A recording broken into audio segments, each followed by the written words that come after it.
ವಾಲ್ಮೀಕಿ ನಿಗಮದಲ್ಲಿ ಮಾಡಿದ ಮಾದರಿಯಲ್ಲೇ 4.96 ಕೋಟಿಗೂ ಹೆಚ್ಚು ವ್ಯವಹಾರ ನಡೆಸಿದ್ದ ಆರೋಪದ ಮೇಲೆ ಅಮಾನತ್ತಾಗಿ ಇಲಾಖೆ ವಿಚಾರಣೆ ಪ್ರಾರಂಭಿಸಲಾಗಿತ್ತು.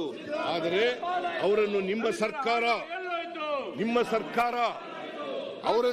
ಸರ್ಕಾರ ಆರೋಪ ಮುಕ್ತಗೊಳಿಸಿ ಆದೇಶಿಸಿತ್ತು. ಆಗಿದ್ದರೆ ಈ ಪದ್ಮನಾಭನನ್ನು ಆರೋಪ ಮುಕ್ತಗೊಳಿಸಿದಾಗ ಅಧಿಕಾರದಲ್ಲಿ ಬಿಜೆಪಿ ಸರ್ಕಾರವೇ ಇತ್ತು. ಹಾಗಾಗಿ ಆರೋಪ ಮುಕ್ತಗೊಳಿಸಿ ಅವನಿಗೆ ಇನ್ನೂ ದೊಡ್ಡ ದರೋಡೆ ಮಾಡಲು ಇಮ್ಯುನಿಟಿಯನ್ನು ಒದಗಿಸಿಕೊಟ್ಟಿದ್ದು ಬಿಜೆಪಿ ಸರ್ಕಾರವೇ ಅಲ್ಲವೇ? ಬಿಜೆಪಿ ಸರ್ಕಾರ ಅಲ್ವಾ?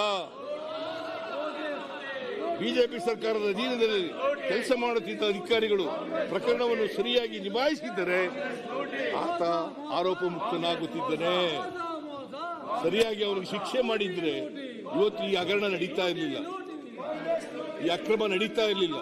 ಪದ್ಮನಾಭನಿಗೆ ಆಗಲೇ ಇವರು ಕ್ಲೀನ್ ಚಿಟ್ ಕೊಡದೆ ಹೋಗಿದ್ರೆ ಈ ಪರಿಸ್ಥಿತಿ ನಿರ್ಭಯ ಆಗ್ತಿರಲಿಲ್ಲ. ಪರಿಶಿಷ್ಟ ಜಾತಿ ಪಂಗಡಗಳ ಹಿಂದುಳಿದವರ, ರೈತರ, ಕಾರ್ಮಿಕರ, ಮಹಿಳೆಯರ ಏಳಿಗೆಗೆ ಅವರ ಬದುಕು ಸುಧಾರಿಸುವುದಕ್ಕಾಗಿ ನಮ್ಮ ಸರ್ಕಾರ ಯಾವುದೇ ತ್ಯಾಗಕ್ಕೂ ಸಿದ್ಧ.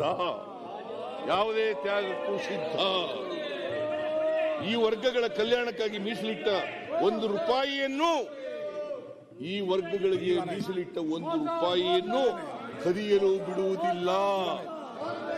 It is our commitment. ದುರುಪಯೋಗ ಆಗಲು ಬಿಡುವುದಿಲ್ಲ.